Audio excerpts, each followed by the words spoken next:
Assalamualaikum warahmatullahi wabarakatuh. Tachahau. Sagutra galai nandre vanakam. Malam ni saudara, saya sebenarnya terpaksa berada di Hulu Langat, tapi saya ambil masa sekejap. Kita punya Yang Amat Berhormat Menteri Besar dah sampai, YB Akmal dah ada, Datuk Zaidi dah ada, insyaAllah lepas ni mereka akan sambung.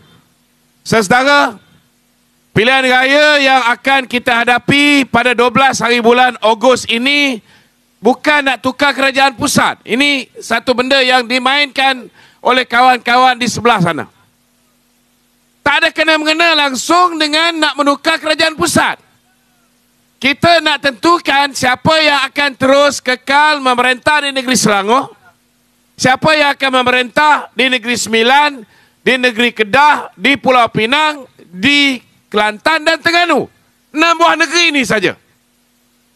Tetapi tuan-tuan, untuk tuan-tuan membuat keputusan, saya nak pesan satu benda. Kalau kita hari ini dah tahu selepas pilihan raya, kerajaan yang akan berada di peringkat pusat ialah kerajaan perpaduan. Apa kejadahnya tuan-tuan kita nak tukar kerajaan hari ini? Kita nak kelantankan Selangor yang dah cukup molek, cukup cantik di bawah pemerintahan Datuk Seri Amiruddin ni tuan-tuan. Tak ada sebab. Hari ini saudara, saya nak beritahu tuan-tuan, kita kena bersyukur kepada Allah SWT kerana kita hari ini tuan-tuan mempunyai kerajaan perpaduan sebagai pemerintah negara ini. Dengan adanya gabungan di antara 19 parti politik, inilah satu parti yang cukup stabil, saudara. Cukup stabil. Kenapa saya kata cukup stabil? Kerana hari ini, saudara, kalau misalnya kita tak sempat nak buat apa yang dipanggil sebagai Akta Anti Lompat Parti, sebaik saja BN memenangi 30 kerusi. Ada 10 orang wakil rakyat daripada BN telah dipengaruhi oleh bekas ahli kita Isyamuddin Tun Hussein untuk memberikan sokongan kepada manusia bernama Muhyiddin Yassin. Saya nak beritahu saudara, kalau misalnya tidak ada Akta Anti Lompat Parti, tidak ada aku janji yang telah ditandatangani oleh pihak-pihak calon Barisan Nasional ini, saudara, hari ini yang akan jadi Perdana Menteri ialah Muhyiddin Yassin.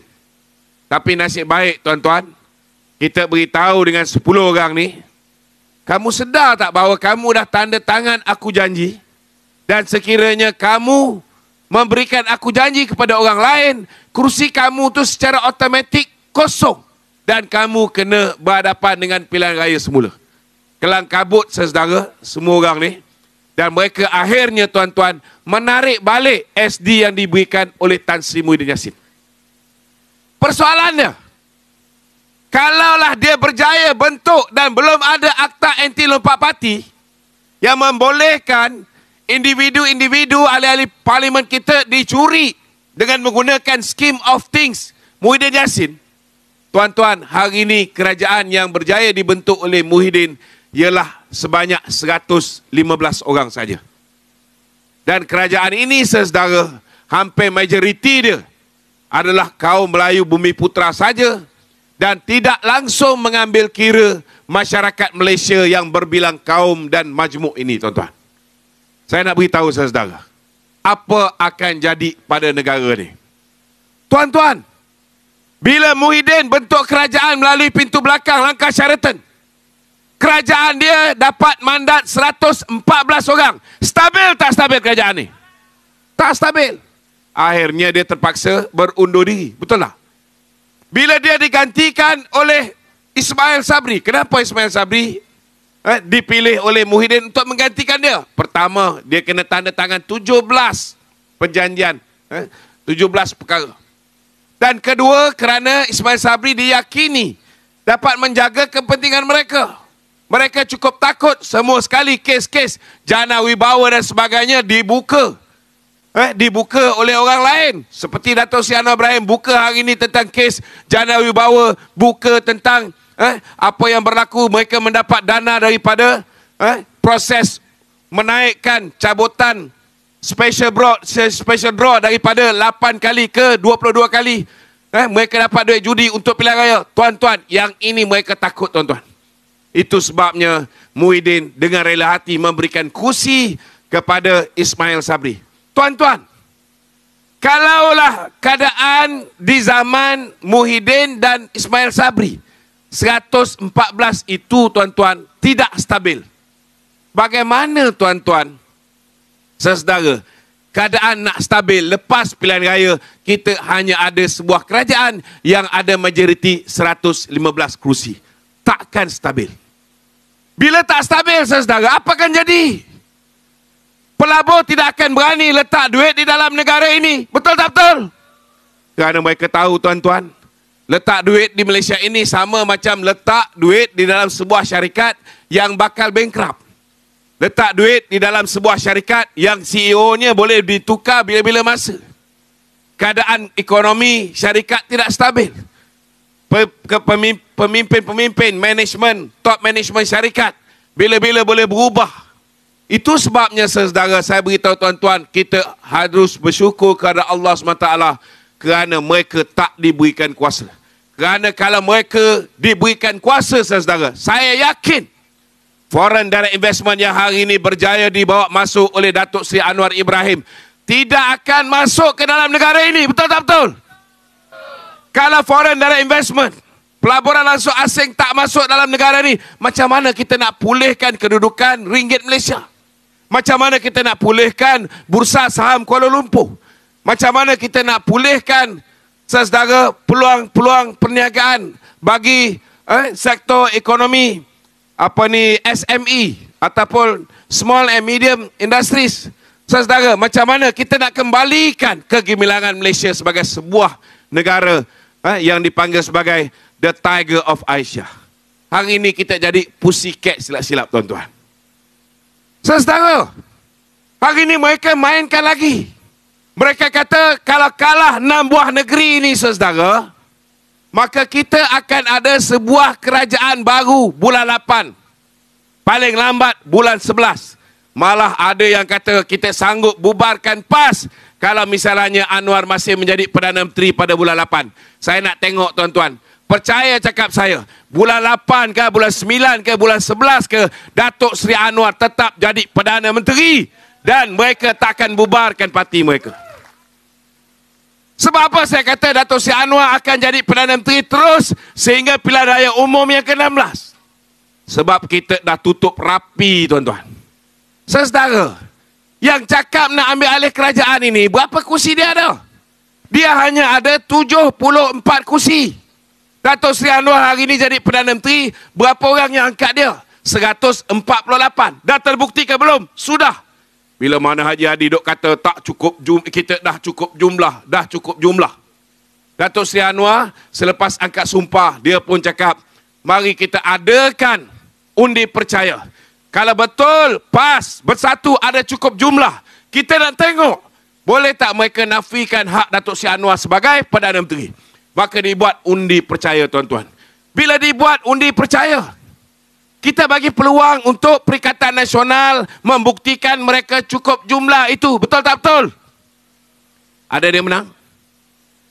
Mereka kalah. Datuk Seri Anwar mendapat 148 kerusi, 2/3 majoriti.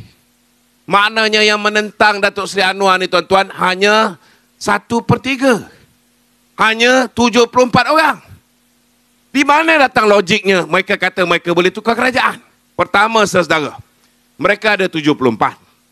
Hari ini yang mereka duk harap sangat, kalau kalah, ni na'udzubillah min zalik. Kita tahu, kita mempunyai keyakinan, busuk-busuk pun 3 wajib kita menang. Selangor, Negeri Sembilan dan Pulau Pinang. Setuju? Kalau ada rezeki Allah Ta'ala bagi, tuan-tuan, insya-Allah, saudara, Kelantan mungkin susah sikit, tapi tidak ada yang mustahil. Betul? Kedah hari ini dengan perangai Sanusi tidak mustahil juga kita boleh rampas Kedah. Betul tak betul?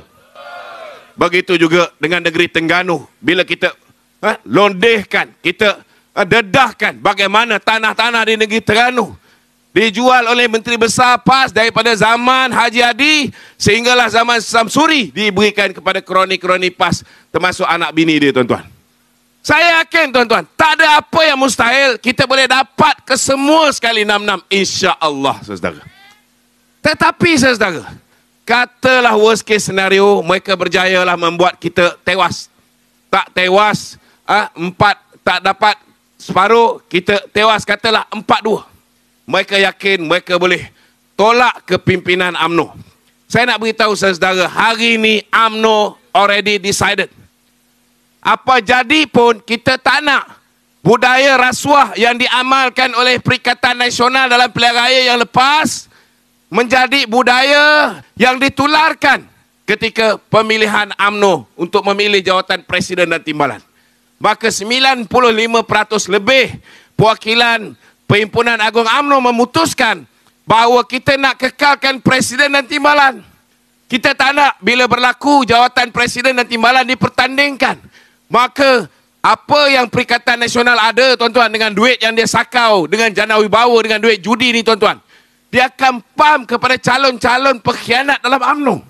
Yang ini yang kita takut.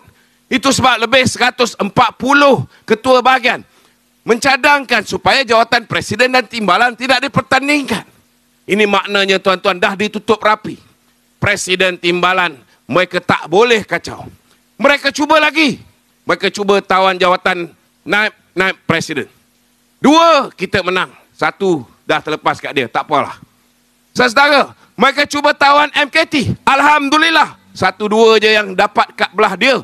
Tetapi Alhamdulillah hari ini, daripada presiden, timbalan, naib presiden, termasuk dengan MKT, kita bersatu hati. No matter what happen during this 6 pilihan raya negeri, tuan-tuan. Kita tetap bersolidariti bersama Datuk Seri Ahmad Zahid Hamidi sebagai Presiden UMNO. Dia punya kedudukan tidak boleh diancam. Bila kedudukan dia tidak boleh diancam, tuan-tuan, hasrat PAS bersatu untuk melihat perubahan pucuk pimpinan UMNO tidak akan berlaku. Sebab apa dia nak ubah pucuk pimpinan UMNO? Kerana ada satu benda kuasa yang ada yang boleh menukar kerajaan. Iaitu kuasa yang ada pada Presiden UMNO atau pemangku Presiden UMNO. Sebagai pemangku atau Presiden UMNO, beliau adalah pengurusi Barisan Nasional. Dan setiap wakil rakyat Barisan Nasional sudah memberikan aku janji untuk memberikan kuasa kepada pengurusi Barisan Nasional untuk memutuskan dengan parti mana dia nak bentuk kerajaan dan siapa yang nak dipilih sebagai ketua kerajaan, iaitu Perdana Menteri. Maknanya, saudara, nak tukar presiden timbalan gagal, naik presiden gagal, nak tukar MKT gagal. Kalaupun kita kalah teruk pilihan raya kali ini, saudara, saya nak beritahu tuan-tuan, kita ahli Majlis Kerja Tertinggi UMNO sudah bersolidariti. Kita tahu ini bukan satu tugas yang susah. Kita lawan Pakatan Harapan sekian lama, betul tak betul? Dan kita yakin memang ada sedikit halangan untuk yakinkan ke semua ahli UMNO untuk menerima pakatan baru ini. Itu sebabnya, saudara, kita yakin walaupun sukar untuk 6 buah negeri ini kita tawan semua. Tetapi percayalah, saudara, kita masih ada 4 tahun setengah untuk yakinkan rakyat bahawa tidak ada masalah bila BN bekerjasama dengan PH, kita boleh perintah negara ini dengan sangat baik. Betul tak betul? Kedudukan Islam, hak istimewa Melayu, kedudukan bahasa Melayu, kedudukan raja-raja Melayu tetap akan dijaga seperti mana yang telah diikrarkan sendiri oleh YB Anthony Lok, iaitu Setiausaha Agung DAP, saudara. Dan selagi UMNO ada di dalam itu, kita akan pastikan, tuan-tuan, peluang mereka untuk mengganggu gugat kerajaan perpaduan ini tidak akan tercapai, tuan-tuan. Itu sebab bagi mereka yang hari ini masih bermimpi nak tukar kerajaan, saya nak beritahu satu je. Kalau 30 wakil rakyat ini daripada UMNO, dia tak boleh tawan, tuan-tuan. Saudara, macam mana dia nak bentuk kerajaan? Dengan 74 yang dia ada. Kalaupun dia dapat 30 solid, dia masih lagi ada hanya 104 kerusi. 104 kerusi tuan-tuan. Saudara, kalau campur GRS daripada Sabah sekalipun, baru 110 kerusi. Masih tak boleh bentuk kerajaan. Kalau dia dapat pujuk, katalah muda satu, tarik, sokong dia, masih 111. Boleh tak bentuk kerajaan? Tak boleh. Dia perlukan kawan-kawan kita yang pernah ditipu dulu. Kononnya BN nak bersama dengan Perikatan Nasional. Maka saudara, Abang Jo pada ketika itu ingat benda ni betul, maka dia mula mengumumkan dia nak bersama. Tetapi Alhamdulillah, hari ini Abang Jo solid bersama Datuk Seri Anwar Ibrahim. Betul tak betul? Selain daripada itu tuan-tuan, bila mana Abang Jo pada peringkat awal ditipu oleh Hishamuddin Tun Hussein, pada ketika itu saudara saya nak beritahu, pada ketika itu ada 8 wakil rakyat daripada kawan-kawan Dayak kita telah mengambil keputusan kalau mereka teruskan bersama dengan Perikatan Nasional, yang 8 orang Dayak ini tidak akan bersama. Maknanya GPS pun boleh berpecah kalau misalnya GPS bersama dengan Perikatan Nasional. Itu sebabnya saya nak beritahu dengan rakyat Malaysia, peluang untuk Perikatan Nasional untuk mengubah Perdana Menteri sudah tertutup rapi. No way tuan-tuan. No way. Dan Datuk Seri Anwar akan kekal sebagai Perdana Menteri, saudara, sekiranya diizinkan oleh Allah SWT, bahawa hayat dia tu insya-Allah sampai ke pilihan raya umum ke-16. Itu sebab, saudara, dengan kedudukan sebegini, kita mempunyai sebuah kerajaan yang kuat untuk bawa masuk foreign direct investment. Kita mempunyai Datuk Seri Anwar yang mempunyai pengalaman dan mempunyai networking, saudara, yang cukup hebat di peringkat antarabangsa. Kalau ada satu-satunya manusia di Malaysia ini yang boleh bawa Prabowo masuk, yang boleh memulihkan hubungan diplomatik kita dengan negara-negara jiran, bukan macam Mahathir, dia cari gaduh dengan India, dia cari gaduh dengan European Union, dia cari gaduh dengan rakan-rakan di China. Habis rosak tuan-tuan.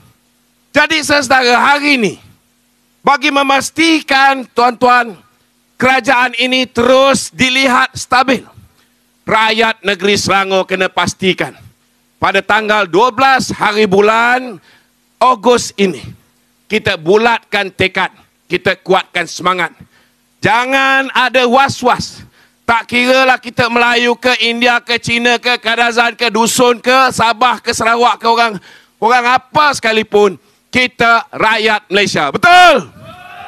Kita pastikan kalau yang bertanding itu Barisan Nasional, kita undi Barisan Nasional. Kalau di sini yang bertanding itu atas tiket Pakatan Harapan, saudara David Chong, sahabat lama saya ni tuan-tuan, maka kita pastikan kita undi Pakatan Harapan. Boleh? Boleh? Sekian, Assalamualaikum warahmatullahi wabarakatuh. Selamat datang YB Rafizi. Terima kasih.